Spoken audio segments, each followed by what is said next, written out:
Milestone স্কুলের ওই বাচ্চাদের মা বাবা প্রতিদিন স্কুলের গেট পর্যন্ত বাচ্চা দিয়ে যায়। প্রতিদিন স্কুলের গেট থেকেই বাচ্চাদেরকে নিয়ে যায়। কেন? রাস্তায় যেন অ্যাক্সিডেন্ট না হয়, এই জন্য অভিভাবক স্কুলের গেটে দিয়ে গেছে, এখান থেকেই আবার নিয়ে যায় যেন রাস্তায় কোনো অ্যাক্সিডেন্ট না হয়। দিলের মধ্যে মা বাবার এটা, স্কুলের গেট পর্যন্ত যদি ভিতরে ঢুকায় দিতে পারি তা ভিতরে নিরাপদ, আবার এখান থেকে নিয়ে যাব যাতে রাস্তায় কোনো বিপদ না হয়। আর আজিমের মালিক আল্লাহ, তিনি যেন বলে, না বান্দা, মূলত আমি নিরাপদ রাখলে নিরাপদ, আমি নিরাপদ না রাখলে নিরাপদ না।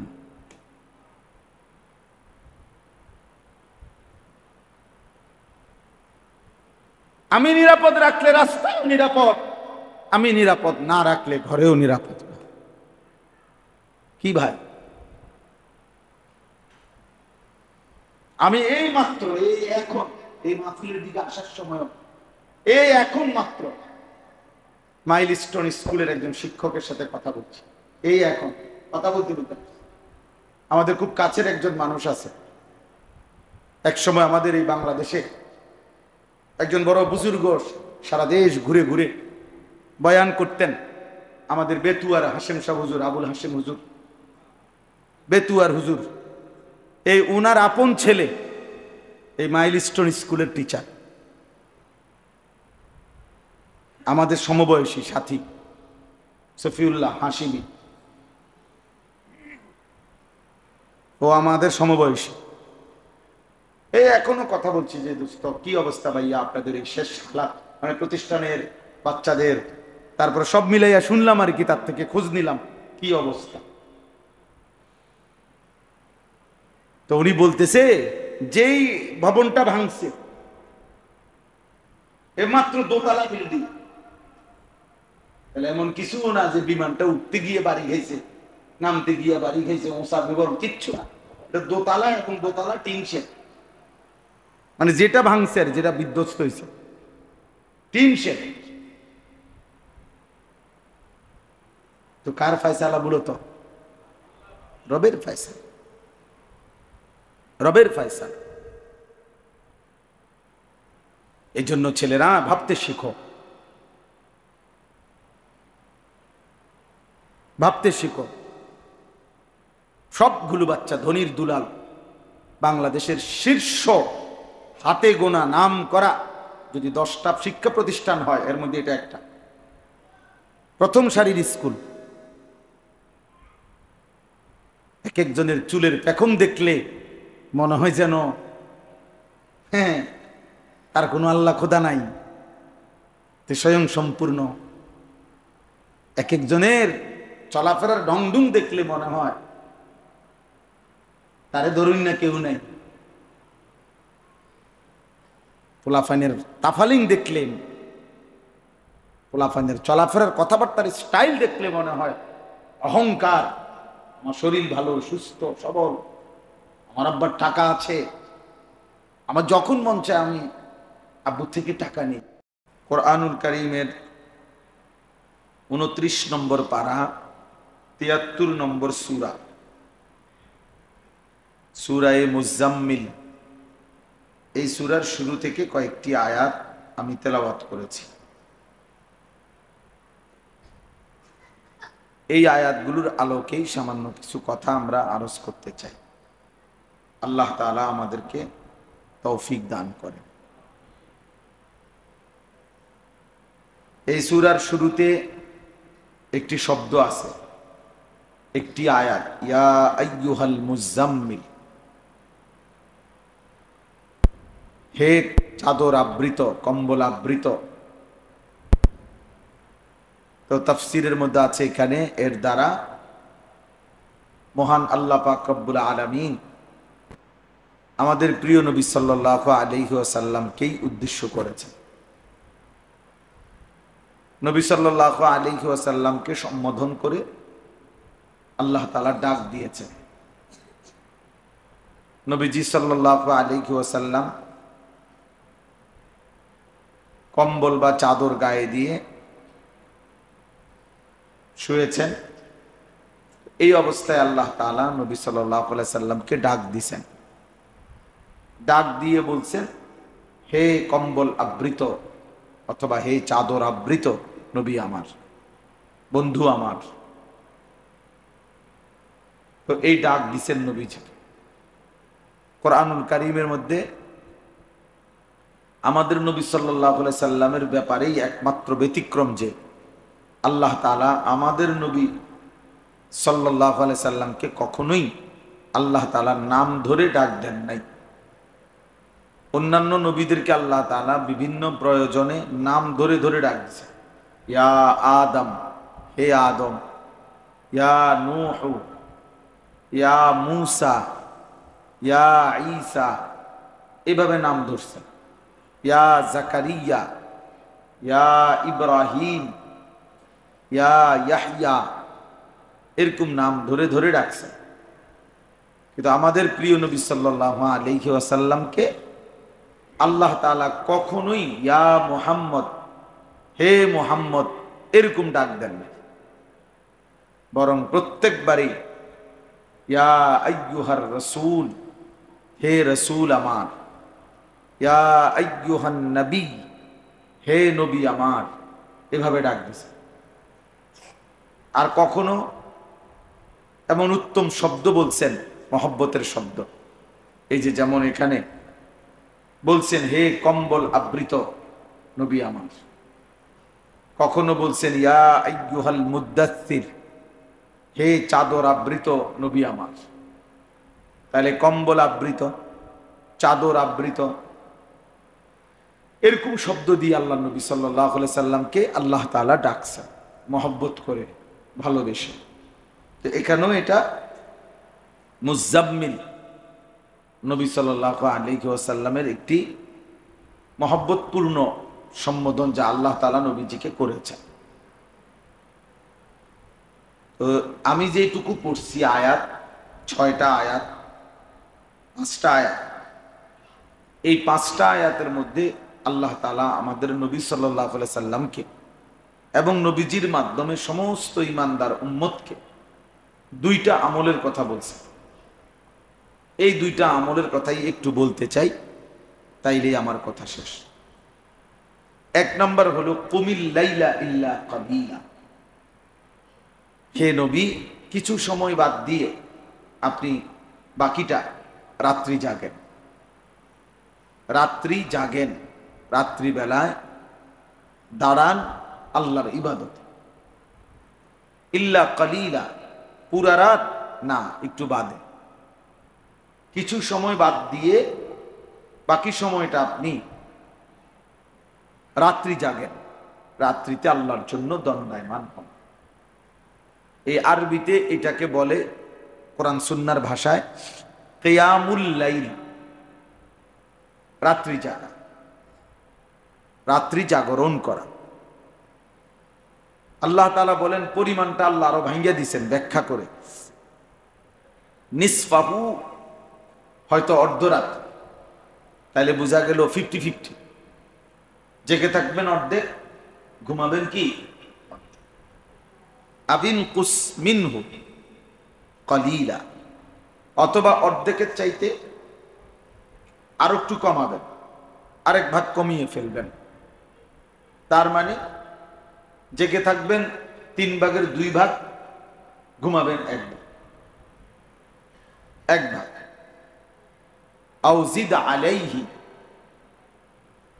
অথবা তার চাইতে বেশি, 4 ভাগের 3 ভাগই জেগে থাকবেন, বাকি অংশ ঘুমাবেন। তার মানে এক কথায় মূল বক্তব্য হলো 1/3 হোক, অর্ধাংশ হোক, 2/3 হোক, মূল বক্তব্য এটাই, পুরা রাত্রি ঘুমাবেন না। পুরো রাত্রি একজন মুমিন ঘুমাবে না, বরং কিছু সময়ের জন্য মহান আল্লাহ পাকের ইবাদত, রাত্রিকালীন কিয়াম বন্দিগির জন্য, সেজদার জন্য হে নবী আপনি দাঁড়ান। তাইলে এটাই প্রথম আমল, কিয়ামুল লাইল, রাত্রি জাগরণ করা আমাদের নবী সাল্লাল্লাহু আলাইহি সাল্লামের প্রতি আল্লাহ তাআলার আদেশ এবং নবীজি সাল্লাল্লাহু আলাইহি সাল্লামের মাধ্যমে আমাদের জন্য আদেশ। এরপরে আল্লাহ তাআলা বলেন দ্বিতীয় আমল হলো ওয়ারাত্তিলিল কুরআনা তারতিলা। আপনি রাত্রি জাগবেন, তো রাত্রি জেগে কি করবেন? কোরআনুল কারীমের বিশুদ্ধ নির্ভুল তিলাওয়াত করুন, লম্বা কোরআন তেলাওয়াত করুন, 1 ঘন্টা 2 ঘন্টা 3 ঘন্টা নামাজে দাঁড়িয়ে অথবা এমনি জেগে থাকেন, তবে কোরআনুল কারীমের বিশুদ্ধ নির্ভুল নিখুঁত তেলাওয়াত করুন। ধীরে ধীরে বুঝে বুঝে শুনে শুনে আন্তরিকতা দরদ নিয়ে বিশুদ্ধতার সাথে নির্ভুলতার সাথে কোরআনুল কারীম তেলাওয়াত করা, এটাই হচ্ছে তারতিলুল কোরআন, তিলাওয়াতুল কোরআন। সবচেয়ে সর্বোচ্চ তেলাওয়াত হলো কোরআনের সবচেয়ে হক আদায় করে তেলাওয়াত হয় যখন ব্যক্তি এভাবে পড়ে যে পড়তে পড়তেছে অর্থও বুঝতেছে। মূলত তেলাওয়াত কিতাবের মধ্যে আছে এই তেলাওয়াত তালায়াতলু, এই শব্দের অর্থ হলো কোনো কিছুর পিছনে পড়া, অর্থাৎ কোরআনুল কারীম এভাবে তেলাওয়াত করতেছে যেন অর্থটা তার পিছনে পিছনে চলতেছে, অর্থটা সে বুঝতেছে, মজা পাইতেছে। তাইলে দ্বিতীয় আমল হইল তিলাওয়াতুল কোরআন, কোরআনুল কারীমের তেলাওয়াত। এই দুইটা আমল, একটা হলো কিয়ামুল লাইল, রাত্রি জাগরণ করা, আরেকটা হলো তিলাওয়াতুল কোরআন, কোরআনুল কারীম তেলাওয়াত করা। আল্লাহ তাআলা বলেন ইন্না সানুলকি আলাইকা কাওলান সাকিলা,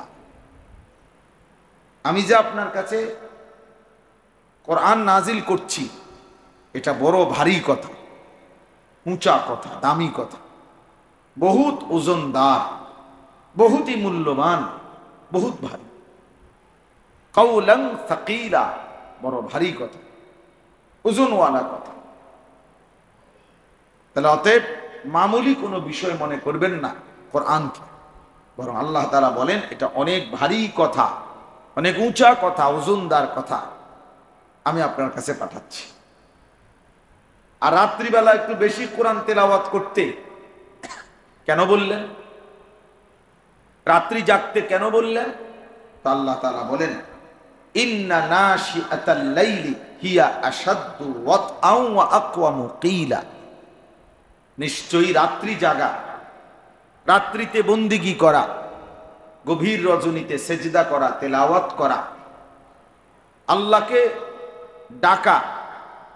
আল্লাহ তাআলা নিজেই বলেন মানুষের মনের যেই চাহিদা, নফসের যেই চাহিদা, অর্থাৎ মনের যেই কুমন্ত্রণা, নফসের ভিতরে প্রত্যেকের ভিতরে যেই গুনাহের চাহিদা, এটা দমন করার জন্য, স্থিমিত করার জন্য আল্লাহ তাআলা বলেন এই রাত্রি জাগরণ এবং রাত জেগে কোরআনুল কারীমের তেলাওয়াত এটা কার্যকর একটি ঔষধ,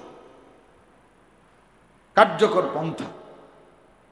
ও আকওয়ামু কিলা, এবং মহান আল্লাহ পাকের সাথে একান্তে নিরিবিলি নিজের সব আবেগ, মহব্বত, ভালোবাসা, আবদার, কথাবার্তা, চাওয়া পাওয়া বলার সবচেয়ে কার্যকর সময়, মজবুত সময়, সবচেয়ে উত্তম সময়। রাত গভীরে চারিদিকে যখন অন্ধকার, তখন আল্লাহকে নিজের দুঃখ, অভাব, অভিযোগ, নিজের চাওয়া পাওয়া, সুখ দুঃখ, আনন্দ বেদনা বলার শ্রেষ্ঠ সময়। তাহলে এখন আসেন, এখানে মোট এই 6টা আয়াত আমি পড়ছি সূরা মুজাম্মিলের। এই 6টা আয়াতের মধ্যে আমাদের প্রিয় নবী সাল্লাল্লাহু আলাইহি ওয়াসাল্লাম এবং নবীজির ইমানদার উম্মতের জন্য আল্লাহ তাআলা সর্বযুগের জন্য 2টা আমল বলছেন। একটা হলো কিয়ামুল লাইল, রাত্রি জাগরণ, আরটা হলো তিলাওয়াতুল কোরআন, কোরআনুল কারীমের তেলাওয়াত। কোরআনুল কারীমের তেলাওয়াত। কোনো মানুষ যদি নিজের নফস দমন করতে চায় তাহলে এই দুইটা কার্যকর পন্থা, আল্লাহ বলছে কার্যকর পন্থা। এবার আসেন একটা কথা বুঝেন, সবাই একসাথে বুঝবে না আমরা জানি, যে কয়জন বুঝেন আপনি শুনেন মনোযোগ। দুই চারজন কিছু গাফেল থাকবে, দুই চারজন মনেই করে এগুলো কঠিন কথা, এই সমস্ত কথা বলার কি দরকার। এই জন্য যে ইনশাল্লাহ মনোযোগী হবে সে আল্লাহর কথা বুঝবে, কোরআনের কথা বুঝবেই বুঝবে। তো বলতেছিলাম, মহান আল্লাহ পাক রব্বুল আলামিন আমাদের এই জীবন, আমাদের এই দেহ দুইটা অংশ দিয়ে সাজাইছেন। একটা বাহ্যিক এই অঙ্গ প্রত্যঙ্গ, আরেকটা হচ্ছে কলব, অন্তর্জগৎ। বাহিরের একটা জগৎ, ভিতরের একটা জগৎ। আল্লাহ তাআলা কোরআনুল কারীমের মধ্যে বাহিরের এই জগৎটাকেও সুন্দর করতে, পবিত্র রাখতে বলছেন। আল্লাহ তাআলা অন্তর জগৎটাকেও, ভিতরটাকেও পবিত্র রাখতে বলছে, পবিত্র রাখতে বলছে। এই জন্য বাহ্যিক পবিত্রতা, তহারত, এটা যেমন জরুরি, আভ্যন্তরীণ পবিত্রতা, ভেতরের মন্দ চরিত্র দূর করে নিজের মধ্যে উত্তম চরিত্র আনয়ন করা, এটাও জরুরি, এটাও ফরজে আইন, এটাও বাধ্যতামূলক। নামাজ যেমন বাধ্যতামূলক, অন্তরকে গুনাহ থেকে পবিত্র রাখা, অন্তরকে মন্দ স্বভাব থেকে পবিত্র রাখার চেষ্টা করা, এটাও ফরজ, এটাও বাধ্যতামূলক। ব্যক্তিগতভাবে আমরা যারা মুসলমান, বর্তমান সময়ে সংখ্যাগরিষ্ঠ অনেক মুসলমান, আমরা এই আধ্যাত্মিকতা, তাসাউফ, তাজকিয়া, অন্তর পরিশুদ্ধ করা, ইসলাহ করা, এটা কম বুঝি কম। আমরা ব্যক্তিগতভাবে শরীর, জামা, চুল, প্যান্ট, শার্ট, কাপড় চোপড়, ঘরের আসবাবপত্র, ফার্নিচার, এগুলা যে পরিমাণ পরিষ্কার পরিচ্ছন্ন রাখতে পছন্দ করি, তার হাজার ভাগের, লাখো ভাগের এক ভাগও আমরা আমাদের দিল পরিষ্কার রাখতে ফিকির করি না। অথচ আমাদের শ্রদ্ধাভাজন হযরত মাওলানা আবু তাহের সাহেব এই মাত্র চমৎকার কথা বলতেছিলেন যে কোরআনুল কারীমের মধ্যে আল্লাহ তাআলা বলছেন, ইয়াউমা লা ইয়ানফাউ মালুন ওয়ালা বানুন, হাসরের দিন সম্পদ এবং সন্তানাদি কোনই উপকার দেবে না, ইল্লা মান আতাল্লাহা বিকলবিন সালিম, একমাত্র ওই ব্যক্তি মুক্তি পাবে আল্লাহর ফয়সালায় হাসরের দিন, যে একটি কলবে সালিম, একটি পবিত্র নিরাপদ অন্তর নিয়ে মহান আল্লাহ পাকের সামনে হাজির হবে। তাইলে ভেবে দেখেন, সরাসরি কোরআন শরীফের আয়াত। বাহ্যিক এই দেহ নিয়ে গেলে হবে না, ফিটফাট চুল নিয়ে গেলে হবে না, বরং কলবে সালিম, একটি পবিত্র, গুনাহমুক্ত, নিষ্কলুষ একটি দিল নিয়ে মহান আল্লাহ পাকের সামনে হাজির হতে হবে। তাইলে আল্লাহ তাআলা বলছেন হাসরের ময়দানের নিস্তার মিলবে। তাইলে এটা আসলে বাস্তব যে আমাদেরকে কলবে সালিম বানানো, আমাদের ভেতর অন্তর আত্মা পবিত্র করা, আমাদের ভেতরটাকে ইসলাহ করা, সংশোধন করা ভীষণ জরুরি, অনেক জরুরি, অনেক জরুরি। বাহ্যিক কাপড় ধোয়া এটা যে পরিমাণ জরুরি, দিলকে মন্দ অভ্যাস থেকে দূর করা, পরিচ্ছন্ন করা, তার চাইতে কোটি গুণ বেশি জরুরি। আমি একটা উদাহরণ দেই তাহলে বুঝবেন। মনে করেন হিংসা, এটা একটা মন্দ রোগ, মানুষের অন্তরে কারো প্রতি হিংসা থাকা, এটা একটি মন্দ রোগ, খারাপ রোগ, অন্তরের একটি রোগ। কিন্তু প্রশ্ন হইল, একটা লোক বাহ্যিক শরীর দিয়া, অঙ্গ প্রত্যঙ্গ দিয়া, হাত পাও চোখ কান দিয়ে যেই গুনাহ করে, ওইটা যা গুনাহ করে ওই গুনারই শাস্তি, ওই গুনারই গুনাহ, ওই পাপের লেখা হয়। কিন্তু তার তো আরো অন্যান্য নেক আমল আছে, হাসরের ময়দানে উভয়টাই হিসাব হবে। কিন্তু এই অন্তরের এই গুনাহটা, রোগটা, যেমন এই হিংসা, এটা যদি এমন হইতো যে কেউ কারো প্রতি হিংসা করছে, তো এখন এই হিংসার যে গুনাহ শুধু এটাই লেখা হয়েছে, তো তার বাকি আমল যেগুলো নামাজ রোজা হজ যাকাত, এগুলার জাকাত আছে, তাইও একটা বিষয় ছিল। কিন্তু দুঃখের বিষয় হলো, বিপদের বিষয় হলো, মুসিবতের বিষয় হলো এই, আল্লাহ নবী সাল্লাল্লাহু আলাইহি ওয়াসাল্লাম বলছেন, ইয়াকুম ওয়াল হাসাদ, সাবধান তোমরা হিংসা থেকে বেঁচে থাকো। কেন? নবীজি সাল্লাল্লাহু আলাইহি সাল্লাম বলেন, ফা ইন্নাল হাসাদা ইয়াকুলুল হাসানাত কামা তাকুলুন নারু আল হাতাব। এই কথাটা ভয়ানক। নবী সাল্লাল্লাহু আলাইহি ওয়াসাল্লাম বলেন, নিশ্চয়ই হিংসা মানুষের সমস্ত নেক আমলকে, নেকিকে এভাবে খেয়ে ফেলে, নষ্ট করে ফেলে, যেভাবে শুকনো লাকড়ির মধ্যে আগুন লাগাইলে নিমিষেই শুকনো আগুন জ্বলে পড়ে ছাই হয়ে যায়। আল্লাহ নবী বলেন, হিংসা মানুষের বাকি সমস্ত নেক আমলকে এভাবে শেষ করে। তাইলে বিষয়টা যদি শুধু যেটা করছি এটার গুনাহ হইতো, তাইলেও তো একটা কথা ছিল, কিন্তু এইটা তো আমার বাকি নেক আমল সবগুলোকে কি করে দিল? নষ্ট করে দিল। তাইলে এখন বাহ্যিক হাত পাও চোখ দিয়া যে গুনাহ করে, কারো কোনো কিছু অন্যায়ভাবে নিয়ে নিল হাত দিয়ে, তো এটা গুনাহ। কিন্তু এটার গুনাহ, কিন্তু অন্য নেক আমল আছে তার। কিন্তু হিংসা করলো দিল দিয়া, তো এটা শুধু হিংসার গুনাহ লেখা হবে এটা না, বরং এটা তার বাকি নেক আমলগুলোকেও খেয়ে ফেলবে, নষ্ট করে ফেলবে, বরবাদ করে ফেলবে। এই জন্য বাহ্যিক অঙ্গ প্রত্যঙ্গের যেই রোগ মানে গুনাহ, এগুলোর থেকে যেরকম বিরত থাকা, তার চাইতে 100 গুণ, 1000 গুণ, লক্ষ গুণ অন্তরের মধ্যে যেই রোগ, তার থেকে বিরত থাকা, তার থেকে বিরত থাকা। এজন্য আমরা এই ইসলাহি মাহফিল, ব্যক্তিগতভাবে আপনারা জানেন দেবিদ্দার এই দারুল উলুম মাদ্রাসায় প্রতি বছর মধ্যমাকৃতিতে বাহিরে একটা বার্ষিক মাহফিল হয়। আমিও আলহামদুলিল্লাহ বশির ব্যক্তিগতভাবে যেহেতু আমার অনেক মহব্বত করে,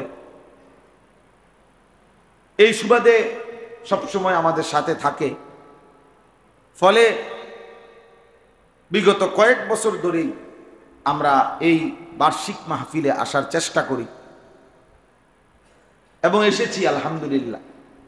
এরপরেও পৃথকভাবে, আলাদাভাবে আবার আজকের এই ছোট্ট ইসলাহি মজলিস, তাহলে এটার আর কি দরকার? এটা কি?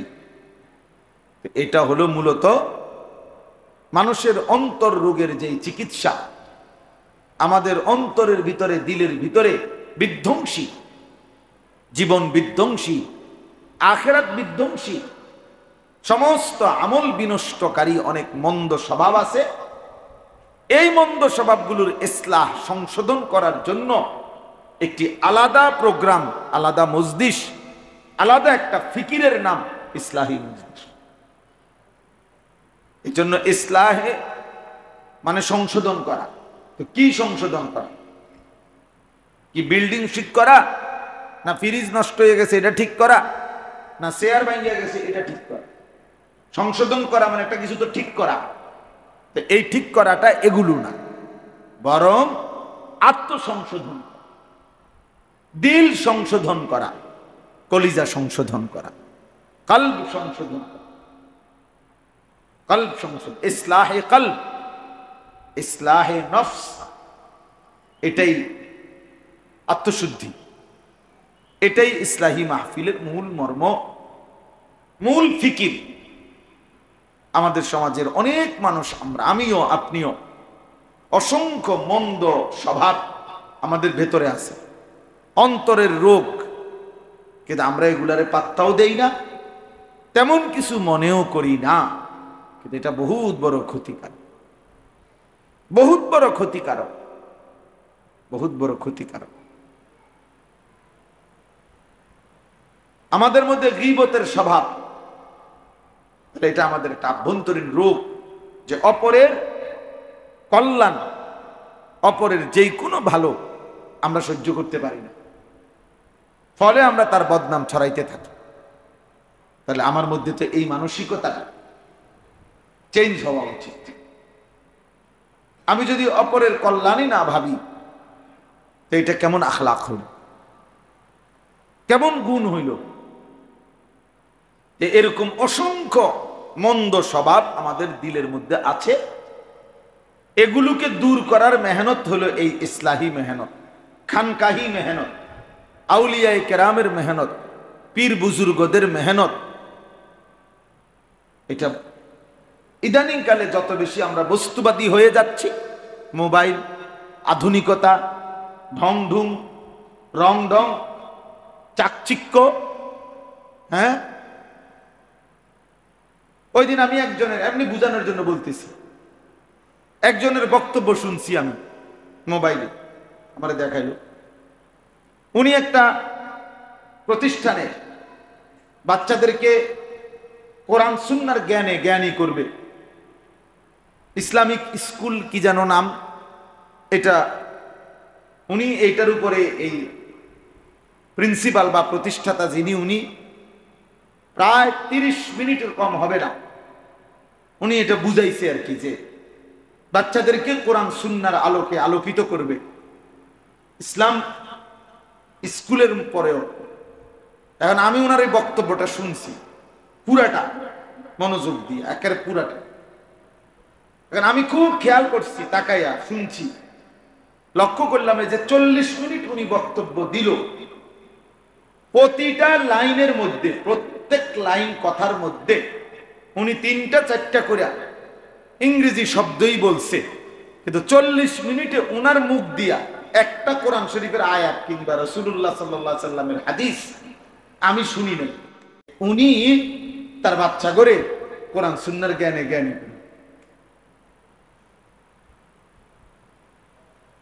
তা আপনি যে শুধু ইংরেজি কইলেন, আপনি কি বুঝাইতে চাইলেন? আমরা বোকা মানুষ, হ্যাঁ, আমরা বোকা মানুষ। আপনি ধর্মীয় জ্ঞানে পারদর্শী করবেন এরকম। এই জন্য বললাম, আমাদের এই ফিকিরটা, ইসলাহি মজলিস, ইসলাহি ফিকির, মূলত এটা একটা ফিকির, এটা একটা আবহমান কালের মেহনত। এদেশে পীর বলেন, বুজুর্গ বলেন, আউলিয়া বলেন, আল্লাহর নেক বান্দা মুত্তাকিরা বলেন, যুগ যুগ ধরে যা করছে তা ভিন্ন কিছু না, বরং কোরআনুল কারীমের মধ্যে আছে। আল্লাহ তাআলা বলছেন, আমাদের নবী সাল্লাল্লাহু আলাইহি সাল্লামকে মহান আল্লাহ পাক রব্বুল আলামিন এই পৃথিবীতে যে পাঠিয়েছেন, এই পৃথিবীতে কেন পাঠাইছেন, এই কথাটা আল্লাহ তাআলা কোরআনে 4 বার উল্লেখ করছে। কোরআনুল কারীমের 4টি আয়াতের মধ্যে সূরা বাকারাতে 2 বার, সূরা আলে ইমরানে 1 বার, সূরা জুমআ একটা সূরা আছে এটাতে 1 বার, এই মোট 4 বার আল্লাহ বলছে কেন নবীকে পাঠাইলেন এই পৃথিবীতে। এই 4 বারে আল্লাহ তাআলা বলছে 3 উদ্দেশ্যে। কয় উদ্দেশ্যে? 1 নাম্বার, এই কোরআনুল কারীমের তেলাওয়াতের জন্য। ইয়াতলু আলাইহিম আয়াতিহি, এক নম্বর উদ্দেশ্য কোরআনুল কারীমের বিশুদ্ধ তেলাওয়াত। উম্মতের প্রত্যেকটা সদস্য, মুসলমানের প্রত্যেক সদস্য, ইমানদারের প্রতিটা সদস্য, ওই দোস্ত এখানে কথা বলো না, ওই ভাই, এই নওজোয়ান, এটা মসজিদ, ব্যক্তিগত কথা বলো না, নিজস্ব কথা থাকলে বাইরে যাও। তো ইয়াতলু আলাইহিম আয়াতিহি, প্রতিটা মুমিন, প্রতিটা ইমানদার আল্লাহর কোরআন তেলাওয়াত করবে, কোরআন শিখবে, বিশুদ্ধ কোরআন উচ্চারণ করবে। আপনি একটা ভাবেন তো, যদি 2 লাখ সাহাবী থাকে, কথার কথা 1.5 লাখ সাহাবী ছিল মনে করেন নবী সাল্লাল্লাহু আলাইহি সাল্লামের, এর মধ্যে আপনার কি মনে হয় কয় পার্সেন্ট কোরআন শরীফ শুদ্ধ পড়তে পারতেন? কয় পার্সেন্ট? 100%। কথা বলেন না, কয় পার্সেন্ট? 100%। 100%। তাহলে একজন মুসলমান, একজন মুমিন, আমাদের নবী সাল্লাল্লাহু আলাইহি সাল্লামের ইমানদার উম্মত, অথচ আল্লাহর কোরআন সে পড়তে পারে না, এটা কল্পনাই করা যায় না, এটা হতেই পারে না, হতেই পারে না। এ উম্মতে মুহাম্মাদীর অন্তর্ভুক্ত ইমানদার হতেই পারে না। এ তার নবীকে চিনেই না, তার সাথে তার নবীর কোনো সম্পর্ক নাই, দুনিয়ার অন্য কারো সম্পর্ক আছে। এই মিথ্যা দাবিদার যদি 1000 কোটি বার চিৎকার করে বলে আমি নবী সাল্লাল্লাহু আলাইহি সাল্লামকে চিনি, মহব্বত করি, ভালোবাসি, এই মিথ্যা দাবি, মিথ্যা দাবি, মিথ্যা দাবি, এটা ধোঁকা, ধোঁকা, ধোঁকা, ধোঁকা, এটা ধোঁকা। কারণ তিনি 1 নম্বর পৃথিবীতে আসছেন ইয়াতলু আলাইহিম আয়াতিহি, এবং তিনি 23 বছর কোরআন উচ্চারণ করে করে উম্মতকে ডাকছেন। 23 বছর আল্লাহ ওনার কাছে কোরআন নাজিল করছে। কোরআনবিহীন কোনো মাস যায় নাই, কোরআনবিহীন কোনো সপ্তাহ যায় নাই, কোরআনবিহীন কোনো দিন কাটে না।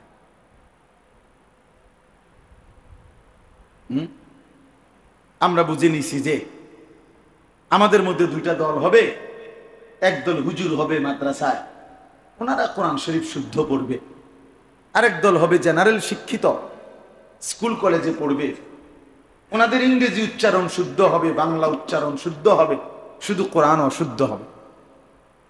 এবং এটা কোনো দোষণীয় না, এটা কোনো আপত্তি করার মতো কোনো বিষয় না, যেহেতু তারা জেনারেল শিক্ষিত, এটা কোনো আপত্তির কোনো বিষয় না, এটা কোনো দোষণীয় না। বলেন, এটা কোনো মেনে নেওয়ার মতো বিষয় যে হুজুর আমরা ভাগাভাগি করে নিছি, আপনারা কোরআন শরীফ শুদ্ধ পড়তে পারেন, আমরা ইংরেজি শুদ্ধ বলতে পারি, এই যে 50-50 অর্ধেক অর্ধেক করে নিলাম, এমন সুযোগ আছে কি আসলে? বলে তাইলে এই জন্য 1 নম্বর এটা আমরা 1000 বার, 1,00,000 বার বলছি এবং বলতেই থাকতেছি যে মুসলমান কোরআন শরীফ শুদ্ধ করতে হবে, মুসলমান মাত্রই আল্লাহর কোরআন পড়তে হবে, মুসলমান মাত্রই আল্লাহর কোরআন জানতে হবে। শিক্ষিত না অশিক্ষিত, মূর্খ মানুষ না, এগুলো কোনো কথা না। কোন লোক মূর্খ মানে কি? সে মানে বাংলা, অঙ্ক, ইংরেজি বা স্কুলের সরু সরে ক খ এগুলা না পারে না, নিয়ম মাফিক লিখতে পারে না, নিয়ম মাফিক পড়তে পারে না, কথা কি বন্ধ আছে নিয়ে, দুনিয়া ভোগ করা কি বন্ধ আছে? তাহলে কোন ব্যক্তি মূর্খতার অজুহাত দিয়ে আল্লাহর কোরআন পড়তে পারে না, এই সুযোগ নেই। আপনি স্কুলে প্রাইমারিতেও যদি না পড়েন, আপনার জন্য আল্লাহর কোরআন শুদ্ধ করা বাধ্যতামূলক এবং সহজ এবং সম্ভব, সম্ভব, সর্বযুগেই সম্ভব, বুড়াকালেও সম্ভব। বয়স যদি 900 বছরও হয় তাইলেও সম্ভব, বয়স যদি 9 বছরও হয় তাইলেও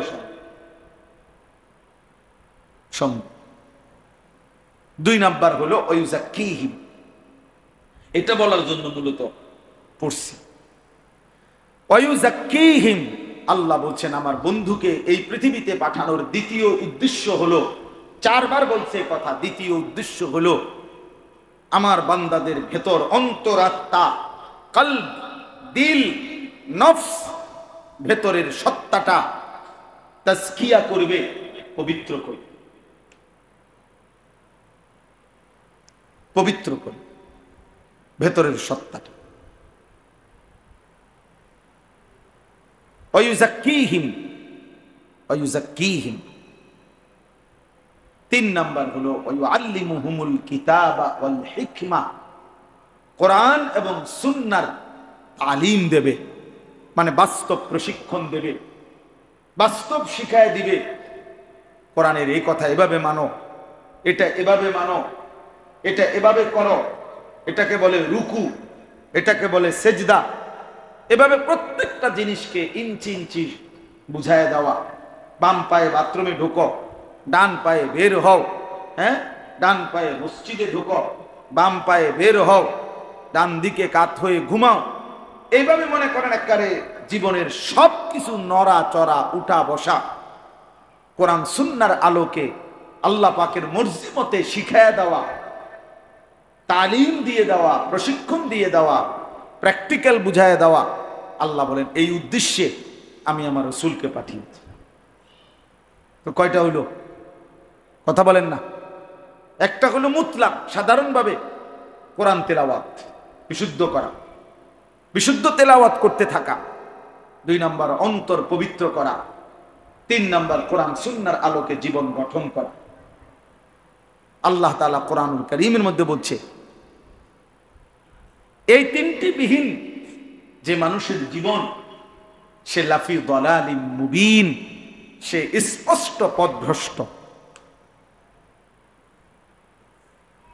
সে গুমরাহ, সে পথহারা। সে মূলত পথ খুঁজে পায় না, পথ হারায় ফেলছে। যে কোরআনুল কারীম তেলাওয়াত করতে পারে না সে গুমরাহ। যে তার অন্তরকে পবিত্র করার চেষ্টা করে না সে পথহারা। যে কোরআন সুন্নাহর আলোকে জীবন গঠনের চেষ্টা করে না সে পথহারা। পথহারা তো কি পথহারা?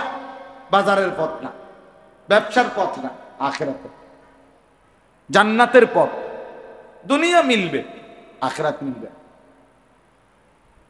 ওমা লাহু ফিল আখিরাতি মিন খালাক, আল্লাহ বলেন আখিরাতে কোনো অংশ হবে না।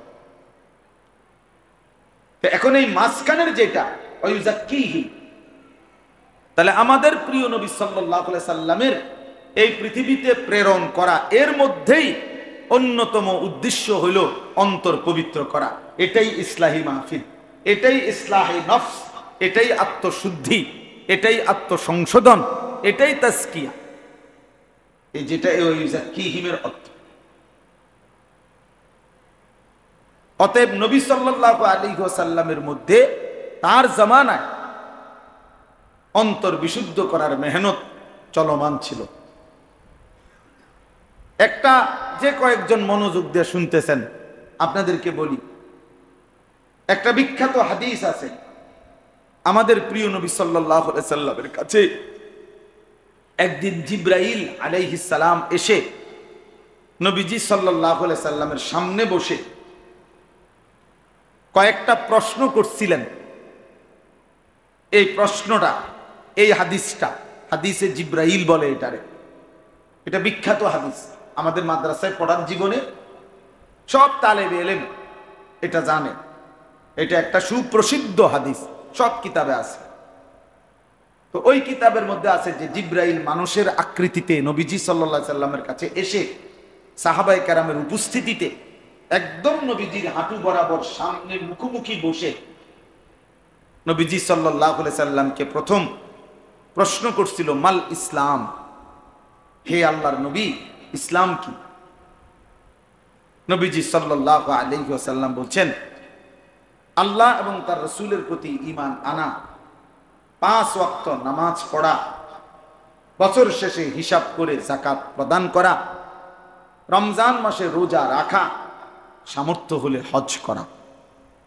ইসলাম তিনি বললেন সাদ্দাক্তা, আপনি সঠিক বলেছেন। হযরত ওমর রাদিয়াল্লাহু তাআলা আনহু বলেন, আমরা অবাক হচ্ছিলাম, লোকটা নিজেই প্রশ্ন করছে আবার সেই বলতেছে সঠিক বলেছেন। তাই আমরা বুঝতেছিলাম যে এই লোকটা ভিন্ন কেউ, নাহলে এটা তো সিস্টেম হইতে পারে না যে জানতে চাচ্ছে তাকে উত্তর বলার পরে আবার সে বলতেছে সঠিক বলেছে, তা তো বোঝা গেল সে আগের থেকেই জানে। এবার তিনি জিজ্ঞেস করলেন, মাল ঈমান, হে আল্লাহর নবী সাল্লাল্লাহু আলাইহি সাল্লাম, ঈমান কি? ছেলেরা কথা বলো না, কথা বলো না, দোস্ত বসে থাকাটা যেন এক প্যাকেট খিচুড়ির লেগে না হয়। এত বড় অসভ্য হইও না, মুসলমানের বাচ্চা, এত বড় অসভ্য নির্লজ্জ বেহায়া হইও না। বসে থাকা যেন এই কারণে না হয় যে শুনছি এক প্যাকেট খিচুড়ি দিব। আফসুস, অনেক ছেলের চেহারা দেখলে বোঝা যায় এমন শক্ত নাফরমান, জানোয়ার একটা সেজদা দেয় না, খোঁজে একটা জিলাপি দিব না, একটা সেজদা। এত বেহায়া, এত নির্লজ্জ, বেশরম। আফসুস, প্রয়োজনে রাতের 3টা পর্যন্ত সজাগ থাকবে এক প্লেট খিচুড়ি লেগে, কিন্তু নামাজ পড়বে, সেজদা দিবে না। কি পরিমাণ নিকৃষ্ট জীবন যদি শুধু এতটুকুই হয় যে খানা, এরপরে বাথরুম, খালাস, এতটুকুর নাম মোহ। আমার খুব মায়া লাগে এগুলা ছেলেদের দিন, এতে কি পোলা পায়নি এগুলা, কারণ আমার জিন্দিগিটাই তো ওয়াজ। এ খিচুড়ির জন্য ঘুরে বাইরে বাইরে ঘুরে, নামাজের টাইম হইছে, এশার নামাজের মনে করেন বিরতি দিছে, শয়তানের মতো সরে গেছে আস্তে, আবার ঘুরে খিচুড়িটা কত। আফসুস, হায় মুসলমানের সন্তান এভাবে আল্লাহকে ভুলে গেল, এভাবে আল্লাহকে ভুলে গেল। মা বাবাই বা কি শিখাইলো, মা বাবারই বা কি অর্জন হইল? আপন সন্তান চোখের সামনে, আল্লাহই চিনে না, এই মা বাবা শিখাইলই কি, জানাইলই কি? এই মা বাবার জীবনের অর্জনটাই কি? অর্জনটাই কি? ইনসাফ করে ভাবে, এটা ভাবা উচিত আমরা আমাদের সন্তানকে কি শিখালাম? আহা, আমি আমার সন্তানকে আল্লাহই চিনাইতে পারলাম না, আমি আমার সন্তানের কপাল আল্লাহর জন্য সেজদা দেওয়াইতে পারলাম না। কি পরিমাণ গাঁটতেরা, কত বড় গাদ্দার, কত বড় গাঁটতেরা জানোয়ার, যে তার কপাল এত বড় ঘাউরা, আমি আল্লাহকে সেজদা দেব, যিনি আমাকে সব খাওয়ায় আমি তার দেব না সেজদা, যিনি আমারে 24 ঘন্টা লালন পালন করে আমি তাকে সেজদা দেব। হুজুর তোর আব্বাও যদি কয় দিতাম না সেজদা, দেব না। তোর বাপও যদি, এত শক্তভাবে মুসলমানের ঘরে মুসলমানের সন্তান আল্লাহ ভুলে যাওয়া, এটা ওই ফ্যামিলির জন্য আফসোস ছাড়া, ওই পিতা মাতার দুর্ভাগ্য ছাড়া আর কিছু। ব্যর্থ ইমান, যাদের চোখের সামনে তাদের সন্তান মালিক ভুলে গেছে, আল্লাহ ভুলে গেছে, ওদের জীবনের কোনো অর্জন নেই। খাট পালং আর সোফা এগুলো কোনো অর্জন, এগুলো ঠিক করন লাগে কয়দিন পর। পৃথিবীর সর্বাধুনিক কাঠ দিয়েও যদি সোফা বানায়, বছর 2 এর মধ্যেই বার্নিশ উঠে যায়, একখান দিয়ে না একখান দিয়া ডিস্টার্ব হয়ই হয়। কাজে এগুলো স্থায়ী হবে না, কিন্তু সেজদা স্থায়ী, আল্লাহর কোরআন স্থায়ী। আল্লাহ আমাদের ছেলেদেরকে বুঝ দান করে, বুঝ দান। অনেক ছেলে এই আপনার জুমার দিনও আছে অনেক ছেলে 1 মিনিট হুজুরের কথা শোনে, অনেক ছেলে আছে এমন শক্ত বেয়াদব যে পুরাটা সময় 1 মিনিট সে ইমাম সাহেব যে বয়ান করতেছে নাফরমানে শুনবে না, যে শুনবেই, কারণ তার কলিজার ভিতরে এটা নাই যে আল্লাহর কথার মধ্যে কিছু আমার জন্য আছে। আমার হলো মোবাইল, আমার হলো তাংফাং, আমার হলো বন্ধু বান্ধবদের আড্ডা, আমার হলো চুলের ফ্যাশন, আমার হলো ঠেঙ্গাল গিদিয়া মুইতালাম। কাজে আমি শিখবো কি কোরআন থেকে? আমি এগুলো দিয়ে করবো।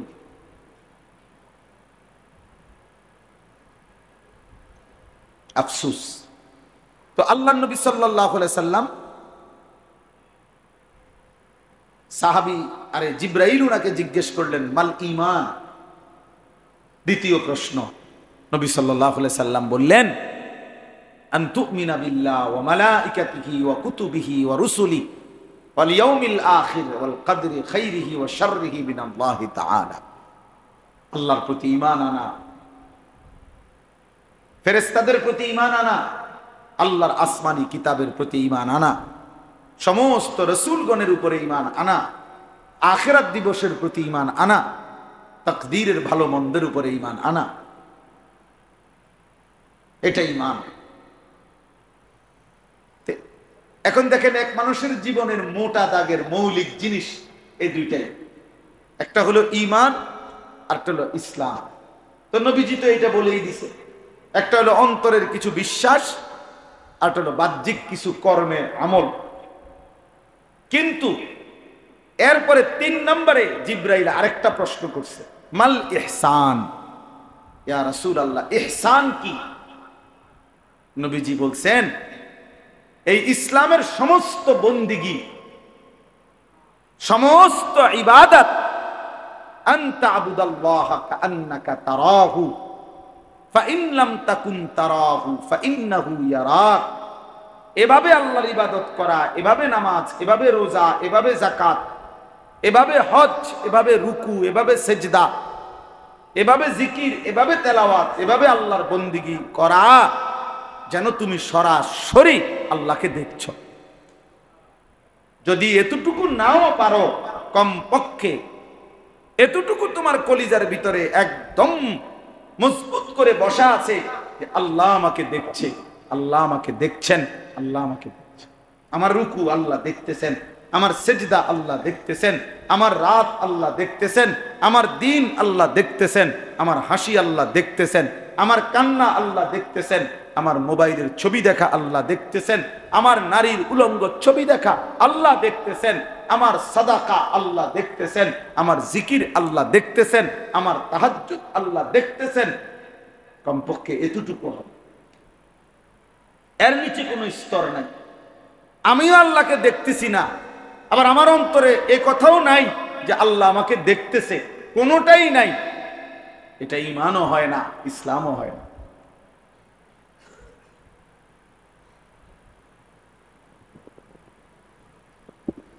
তাহলে আমি ভাবি, আপনি ভাবেন, আমরা প্রত্যেকেই এখানে যারা বসছি আমরা দিল থেকে ভাবি ভাইয়া, অথবা কমপক্ষে যে কয়েকজন ছেলে, বাবা কয়েকটা ছেলে তো মাশাআল্লাহ তোমরা মনোযোগ দিয়ে শুনতেছ, তোমরাই বলো বাপ তোমার জীবনটা এমন হলো কিনা কখনো যার যেটুকু হায়াত যে আমি আল্লাহকে দেখছি, অথবা কমপক্ষে তিনি আমাকে দেখছেন। আলাম ইয়ালাম বিআন্নাল্লাহা ইয়ারা। রব্বুল আলামিন বলে, জানো কি বান্দা, আমি কিন্তু সারাক্ষণ তোমাকে দেখি। আয়াহসাবু আন লাম ইয়ারাহু আহাদ। আল্লাহ বলে, আমার বান্দা কি ভেবেছো তোমাকে কি কেউ দেখছে না? তুমি কি এই ভেবেছো, তুমি কি এই মনে করেছো বান্দা তোমাকে কেউ দেখে না? কেমনে ভাবলা বান্দা, আমি তো সারাক্ষণ তোমাকে দেখি। লা তাখুযুহু সিনাতুন ওয়ালা নাওম। আল্লাহ বলে, কোনদিন তো আমি তন্দ্রাও যাই না, ঘুমও যাই না। আল্লাযী ইয়ারাকা হিনা তাকুম। আল্লাহ বলে, বন্ধু নবী আমার, আপনি যখন নামাজের জন্য দাঁড়ান আমি আপনাকে সরাসরি দেখতে থাকি, আপনাকে দেখি। ওয়াতাকাল্লুবাকা ফিস সাজিদিন, আল্লাহ বলে বন্ধু আপনি যখন রুকু দেন, সেজদা দেন, আপনি যখন আমার বান্দাদের সাথে নামাজ আদায় করেন, আমি আপনার রুকুও দেখতে থাকি, সেজদাও দেখতে থাকি, আমি তো সব দেখতে থাকি বন্ধু। আল্লাহ যেন ডাক দিয়ে বলে, আমার বান্দা যখন মোবাইলে নাচ দেখছো আমি কিন্তু দেখতেছি বান্দা।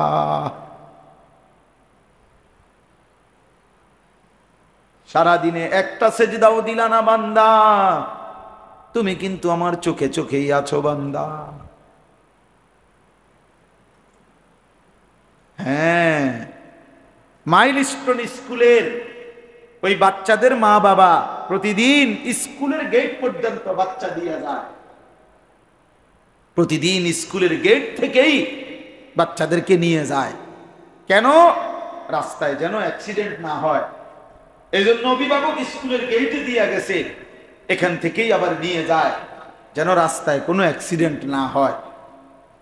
দিলের মধ্যে মা বাবার এটা, স্কুলের গেট পর্যন্ত যদি ভিতরে ঢুকায় দিতে পারি তা ভিতরে নিরাপদ, আবার এখান থেকে নিয়ে যাব যাতে রাস্তায় কোনো বিপদ না হয়। আর শাজিমের মালিক আল্লাহ, তিনি যেন বলে, না বান্দা, মূলত আমি নিরাপদ রাখলে নিরাপদ, আমি নিরাপদ না রাখলে নিরাপদ না।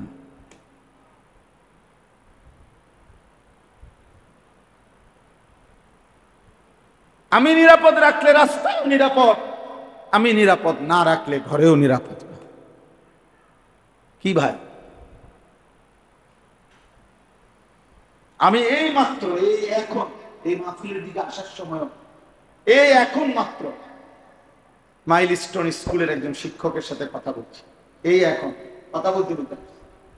আমাদের খুব কাছের একজন মানুষ আছে, এক সময় আমাদের এই বাংলাদেশে একজন বড় বুজুর্গ, সারা দেশ ঘুরে ঘুরে বয়ান করতেন। আমাদের বেতুয়ার হাশেম শাহ হুজুর, আবুল হাশেম হুজুর, বেতুয়ার হুজুর, এই উনার আপন ছেলে এই মাইলস্টোন স্কুলের টিচার, আমাদের সমবয়সী সাথী সফিউল্লাহ হাশিমি, ও আমাদের সমবয়সী। এখনো কথা বলছি যে দোস্ত কি অবস্থা ভাইয়া আপনাদের এই শেষ হালাত, মানে প্রতিষ্ঠানের বাচ্চাদের, তারপরে সব মিলাইয়া শুনলাম আর কি, তার থেকে খোঁজ নিলাম কি অবস্থা। তো উনি বলতেছে যেই ভবনটা ভাঙছে মাত্র দোতলা বিল্ডিং, তাহলে এমন কিছু না যে বিমানটা উঠতে গিয়ে বাড়ি খাইছে, নামতে গিয়ে বাড়ি খাইছে, ওসা বিবরণ কিচ্ছু না, এটা দোতলা এবং দোতলা টিন শেড, মানে যেটা ভাঙছে আর যেটা বিধ্বস্ত হয়েছে টিন শেড।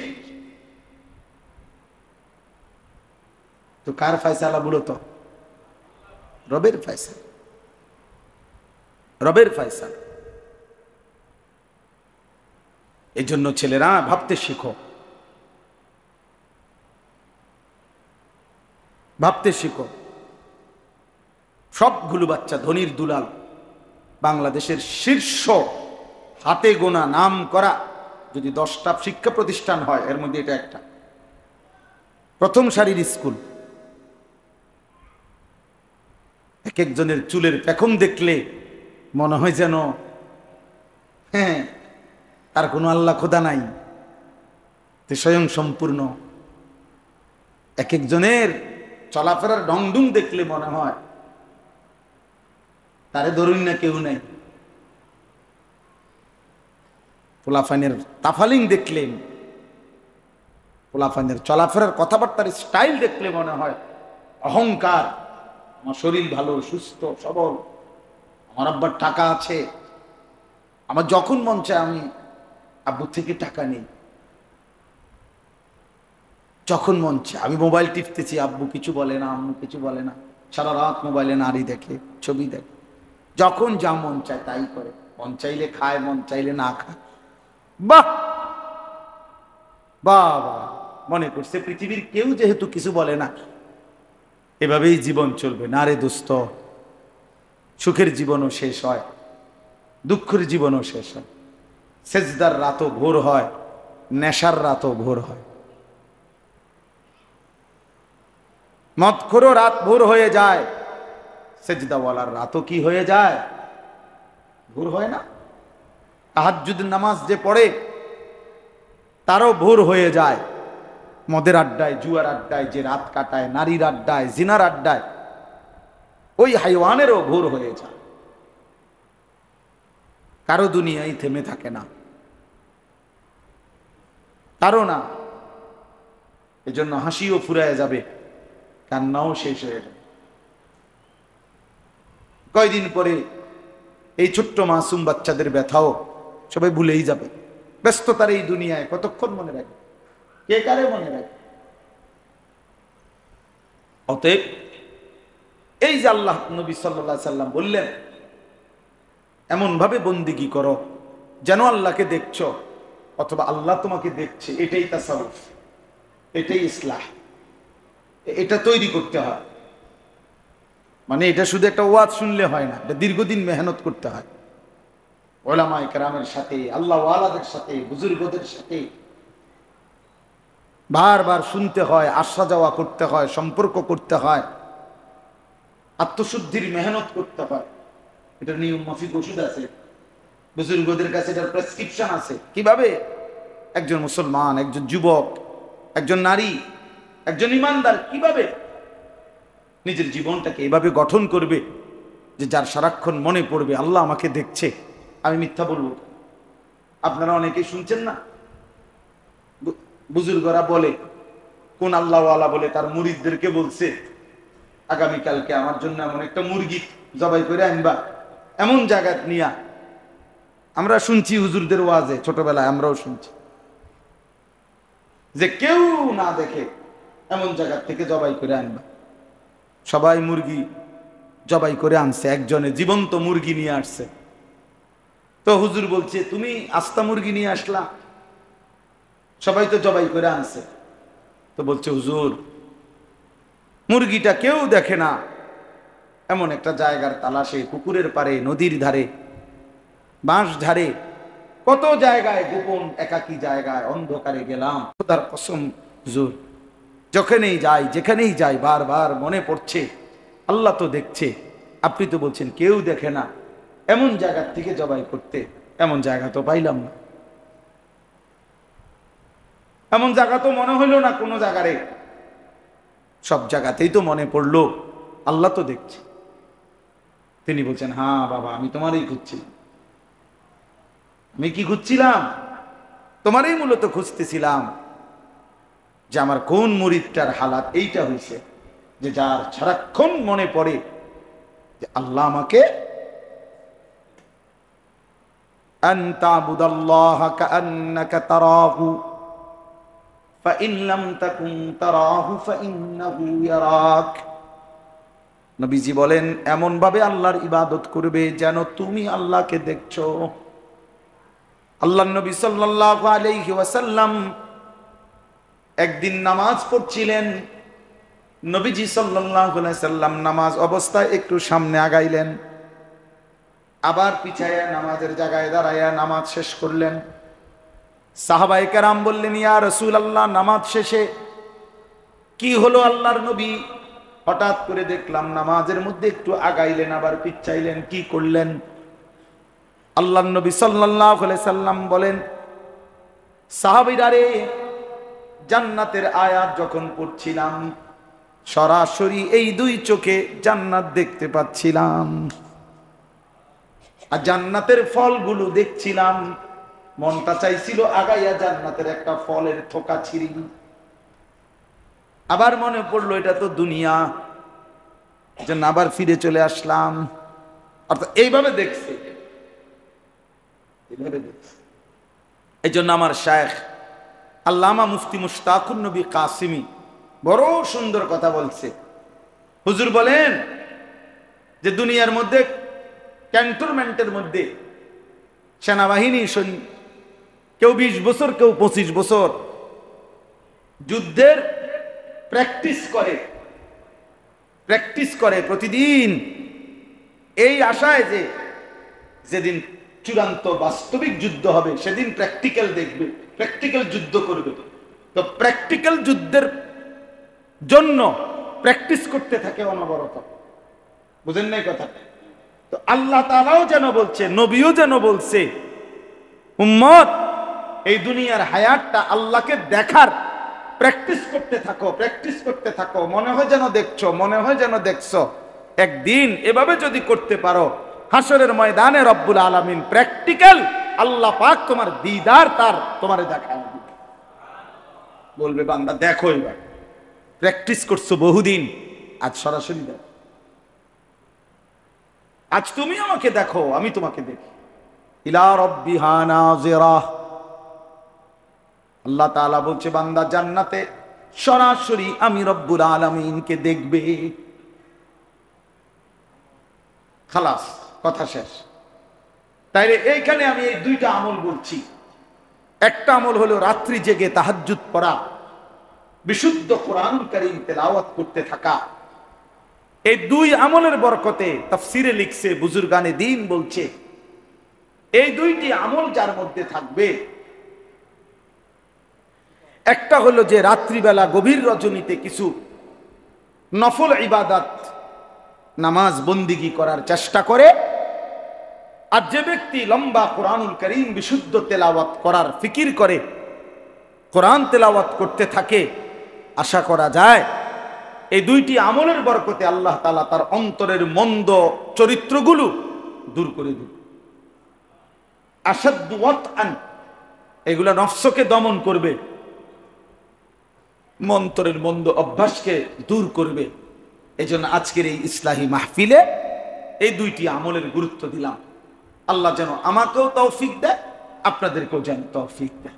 চেষ্টা করবেন রাত্রিবেলা সময়টাকে বন্টন করে। হিসাব লাগান, 11টায় শুইলেন, 4:50 ফজরের নামাজের জামাত, তো 12টা, 1টা, 2টা, 3টা, 4টা, 4:50 ধরেন প্রায় 6 ঘন্টা। তো এর মাঝামাঝি কোনো একটা সময় শরীর স্বাস্থ্য অনুপাতে দেখেন একটু সময়, আধা ঘন্টা, 20 মিনিট, 40 মিনিট আবার জেগে আল্লাহর ইবাদতের জন্য তাহাজ্জুদ নামাজের সেজদা, তেলাওয়াত, দোয়া, কান্নাকাটির জন্য একটু সময় বের করা। তাইলে আল্লাহ তাআলা অন্তর পবিত্র করে দিবে, মন্দ অভ্যাস থেকে বেঁচে থাকা সহজ হবে। আল্লাহ তাআলা আমাদেরকে কিয়ামুল লাইল, তিলাওয়াতুল কোরআন, এই দুই নিয়ামত দান করেন। দারুল উলুম মাদ্রাসা আল্লাহ তাআলা কবুল করেন। হযরত মাওলানা আবু তাহের সাহেব দামাত বারাকাতুহুল আলিয়া, আল্লাহ তাআলা তাকে হায়াতে তাইয়্যিবা আফিয়া দান করেন। ছেলেরা, বাপ তোমার ঘরে শক্ত করে বললাম, বাবা মাকসাদ তো এটাই ভাইয়া, নামাজ পড়ো, নামাজ পড়ো, নামাজ পড়ো, নামাজ পড়ো। কিশোর নওজোয়ান নামাজ পড়ো, আল্লাহকে চিনো ভাইয়া, দিন শিখো, অল্প হোক। স্কুলে পড়ো মানা নাই, কলেজে পড়ো মানা নাই, যেখানেই পড়ো মানা নাই, কিন্তু আল্লাহকে ভুইলো না, নামাজকে ভুইলো না। 2 রাকাত নামাজ ঠিক করো, 10টা সূরা ঠিক করো, ওযু গোসল ঠিক করো, নিজের ঈমান আমল ঠিক করো। কি বললে, কি বিশ্বাস করলে, কি করলে কুফরি হয়, শিরিক হয়, ঈমান চলে যায়, মুসলমানের পরিচয় থেকে বাদ হয়ে যায়। এটা জানা দরকার, বুঝা দরকার, এটা শেখা দরকার, শেখা দরকার। এজন্য আলহামদুলিল্লাহ আমার মাদ্রাসা কুমিল্লা ক্যান্টনমেন্ট, ময়নামতি সাহেবের বাজার, এই মাদ্রাসায় ইনশাআল্লাহ আগামী এই সামনের মাসের 5, 6, 7 এই 3 দিন, মঙ্গলবার, বুধবার, বৃহস্পতিবার, 3 দিন 15 থেকে 30 বছর বয়সী, 30 বছরের নিচে স্কুল, কলেজ, বিশ্ববিদ্যালয়ের যেই কোনো ছাত্র, সারা বাংলাদেশের যেই কোনো ছাত্র এই বয়সী, হয় পড়ালেখা করছে অথবা আগে করছে এখন করে না, এমন যেই কোনো ছেলে আমার এই মাদ্রাসায় ইনশাল্লাহ আমরা আয়োজন করছি 3 দিন ব্যাপী। আমি নিজেও থাকব ওই 3 দিন, মাহফিলে যাব না, রাত দিন থেকে। আমার সাথে প্রায় 27 জন আলেম আছে। আমার মাদ্রাসার 11 জন উস্তাদ, মাদ্রাসা তখন বন্ধ থাকবে কিন্তু 11 জন উস্তাদ মাদ্রাসায় থাকবে। 20 জন ছাত্র, বড় বাছাই করা হাফেজ, তারা থাকবে ইনশাআল্লাহ। এই 20 জন হাফেজে কোরআন ছাত্র থাকবে, 11 জন উস্তাদ থাকবে, আর আমার সাথে কিছু নওজোয়ান আলেম আছে, ওনারা থাকবে। সবাই মিলে ইনশাআল্লাহ আমি নিজের সহ যে কয়জন ছেলে সারা বাংলাদেশ থেকে এই 3 দিনের জন্য আসবে, এটা একটা কোর্স, তারবিয়াতি কোর্স, প্রশিক্ষণ কোর্স। আমরা সেখানে তাদেরকে 3 দিন লাগাতার থাকতে হবে। মঙ্গল, বুধ, বৃহস্পতিবার আমরা নিয়ত করছি যে নির্দিষ্ট কয়েকটি সূরার মশক করানো হবে। নামাজকে প্র্যাকটিক্যাল একবারে ধরে ধরে শেখানো হবে। সূরা, কেরাত, তাশাহুদ, দুরুদ শরীফ, দোয়ায়ে মাসুরা, দোয়ায়ে কুনুত, রুকু, সেজদা, এগুলোর তাসবিহ সহ প্রয়োজনীয় মাসআলা মাসাইল শেখানো হবে। ওযু, গোসল, তায়াম্মুম সহ পাক পবিত্রতার জরুরি মাসাইল শেখানো হবে। ঈমান, কুফর, শিরিক ও নিফাক সম্পর্কে মৌলিক আলোচনা বলা হবে। কিশোর যুব চরিত্র বিধ্বংসী গুনাহ ও তার প্রতিকার সম্পর্কে বিশদ আলোচনা করা হবে। একজন কিশোর যুবকের চরিত্র নষ্ট হয় কি কি মন্দ অভ্যাসের কারণে, সেগুলো আসলে কিছু বিষয় আছে এমন, এই বয়সী ছেলেদেরকে আলগা যদি বলা যাইতো আর একটু ভালো হইতো। তা আপনাকে বয়স্ক মানুষের কারণে, মাইক চারিদিকে চলার কারণে অনেক কথা বলা যায় না, যে তোমার এই মন্দ অভ্যাসটা তোমার শারীরিক ক্ষতিও করে, আখিরাতের ক্ষতিও করে। এটা আমরা ইনশাআল্লাহ ওইখানে পেশ করার চেষ্টা করব। দৈনন্দিন কাজের সুন্নাত এবং মাসনুন দোয়া আলোচনা হবে। জরুরি মাসআলা মাসাইল এবং প্রশ্নোত্তর, ছেলেদের জিজ্ঞাসার উত্তর দেওয়া, সেটাও করা হবে ইনশাআল্লাহ। আমার শায়েখ আল্লামা মুফতি মুশতাকুন নবী কাসিমি হুজুর তৃতীয় দিন বৃহস্পতিবার হুজুর জোহরের পরে বয়ান করবেন। আল্লামা মুফতি আমজাদ হোসাইন সাহেব মুরাদনগর বড় মাদ্রাসার, তিনি আসবেন। আমাদের প্রিয় ভাই মাওলানা ইউসুফ বিন ইকবাল, তিনি আসবেন ইনশাআল্লাহ। মাওলানা ইয়াহিয়া ইউনুসি কোম্পানিগঞ্জ মোরগ বাজার মসজিদের খতিব, তিনি কথা বলবেন। আমি একজন বড় ডাক্তার দাওয়াত দিছি কুমিল্লা শহরের, ডাক্তার মাহবুব মুর্শেদ, ওনারে বলছি যে স্যার, একটা ছেলে তার চরিত্র নষ্ট করলে তার শারীরিক ক্ষতিটা দুনিয়াতে কি হয় এইটা আপনি বলবেন। আমি তো আখিরাতেরটা বলি, আমরা আপনি বলবেন তার দুনিয়াবি ক্ষতিটা কি। তো স্যারেও ইনশাল্লাহ আসবে, ডাক্তার মাহবুব মুর্শেদ সাহেব। এই আয়োজনটা কিশোর যুবকদের জন্য 5, 6, 7 আগস্ট রোজ মঙ্গলবার, বুধবার, বৃহস্পতিবার, মানে ওই সময় আমাদের মাদ্রাসা বন্ধ থাকবে। তো ছাত্র সব, আমার মাদ্রাসায় প্রায় 500 ছাত্র, এরা বাড়ি চলে যাবে।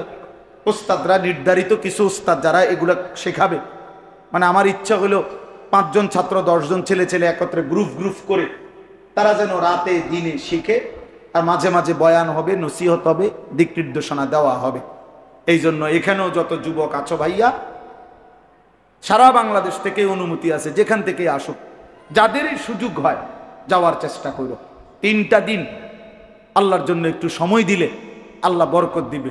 থাকা খাওয়া বাবদ কোনো কিছু লাগবে না, কোনো ফি নাই। ও ফি দেই না, আল্লাহর বহু বান্দা আছে যারা আম করে মহব্বত করে, আল্লাহর দয়ায় ওরা দিবে। 30-এর উপরে, আমি বলছি আমার অনেক মহব্বতের মানুষ যারা 30-এর উপরে বয়স, হুজুর আমরা যাবো না। আমি না, আপনারা এটা এরা বাচ্চা ঘর খানা দানার জন্য টাকা দিবেন, আপনারা মাল দিবেন, ওরা জান দিবে, মানে জানে শরীর হবে। তাই এই জন্য ইনশাআল্লাহ এটা ব্যবস্থা হবে। এই জন্য যারা উপস্থিত হবে তাদের ছেলেদের কাছ থেকে কোনো টাকা নেওয়া হবে না। সোমবার দিন সন্ধ্যায় 4 তারিখ আসবে, বৃহস্পতিবার দিন আসরের নামাজের ওয়াক্তে ইনশাআল্লাহ শেষ হয়ে যাবে। আমাদের মাদ্রাসা কুমিল্লা ক্যান্টনমেন্ট, ময়নামতি, সাহেবের বাজার, এদিক থেকে তো সহজ। কুমিল্লা ক্যান্টনমেন্ট থেকে বিবারিয়া সিলেট রোডের দিকে আসলেই আপনার সাহেবের বাজার। আল্লাহ তাআলা আমাদেরকে তৌফিক দান করেন। আমি এখানেও অনেক মিডিয়ার ছেলেরা আছে, এই জন্য একটু ভাঙ্গা বলছি। ইনশাআল্লাহ এদের এই প্রচারের বরকতেও সারা দেশে এটা পৌঁছেছে। আল্লাহ তাআলা আমাদের সকলকে ভালো কাজের অংশীদার হওয়ার তৌফিক দান করেন।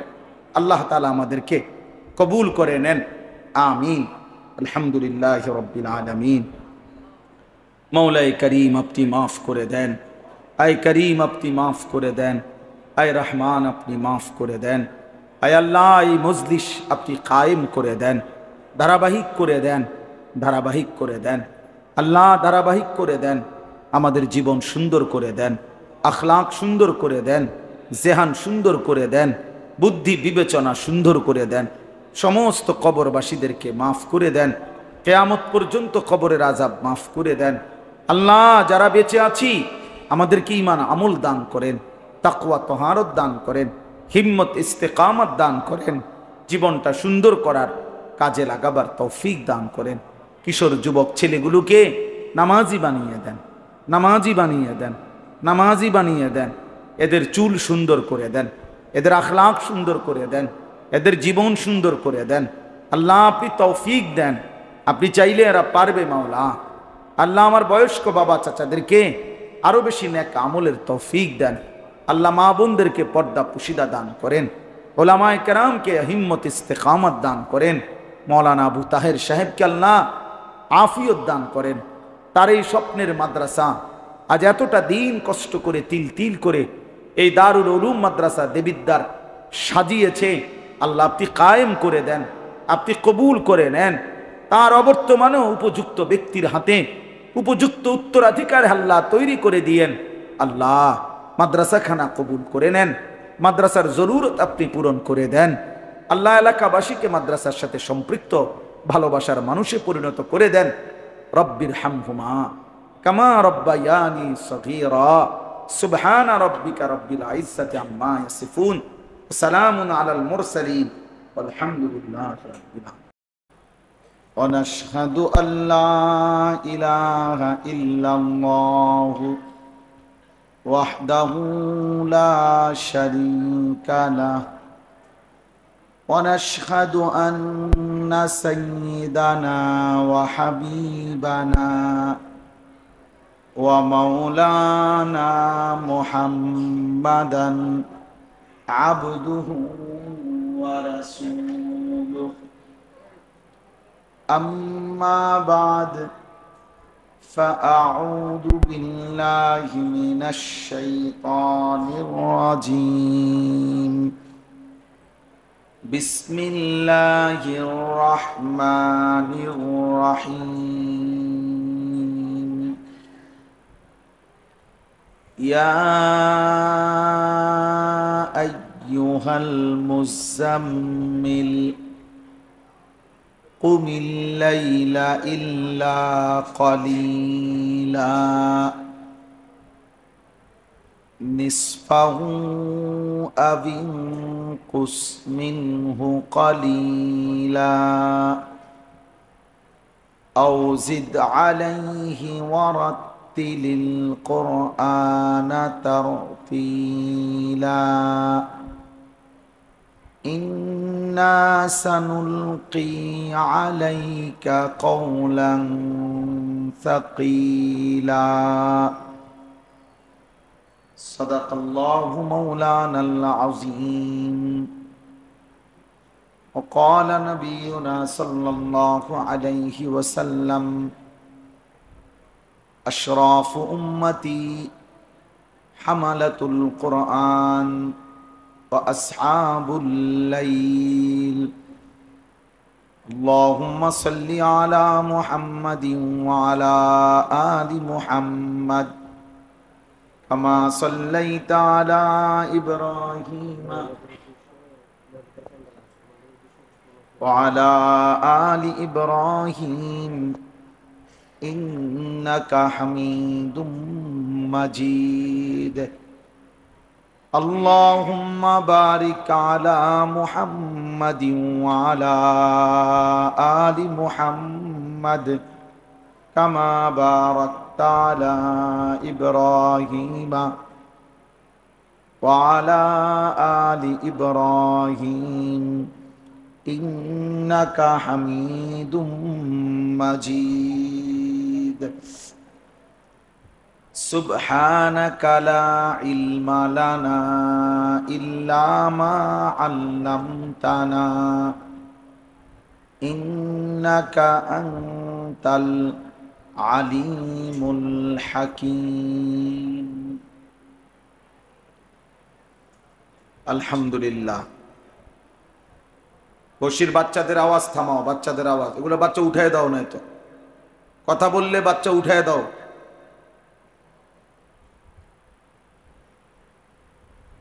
তিন চারজন বাচ্চা যেন একসাথে না বসে কোথাও, সব আলাদা আলাদা করে দাও। আলহামদুলিল্লাহ। আল্লাহ পাক রব্বুল ইজ্জত জুল জালাল ওয়াল ইকরামের ফজল কারাম, রব্বুল আলামিনের ইহসান, মেহেরবানি, দয়া,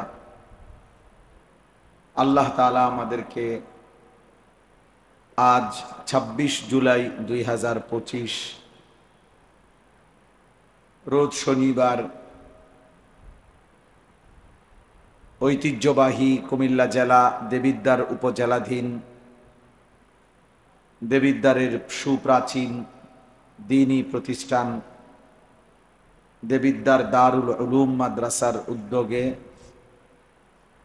আজকের এই ইসলাহি মাহফিলে আল্লাহ তাআলাই আমাদেরকে আল্লাহর ঘরে বসবার তৌফিক দান করেছেন। আলহামদুলিল্লাহ। দেখেন, ইসলাহি মজলিস মূলত ছোট হয়, অল্প সময়ের জন্য হয়।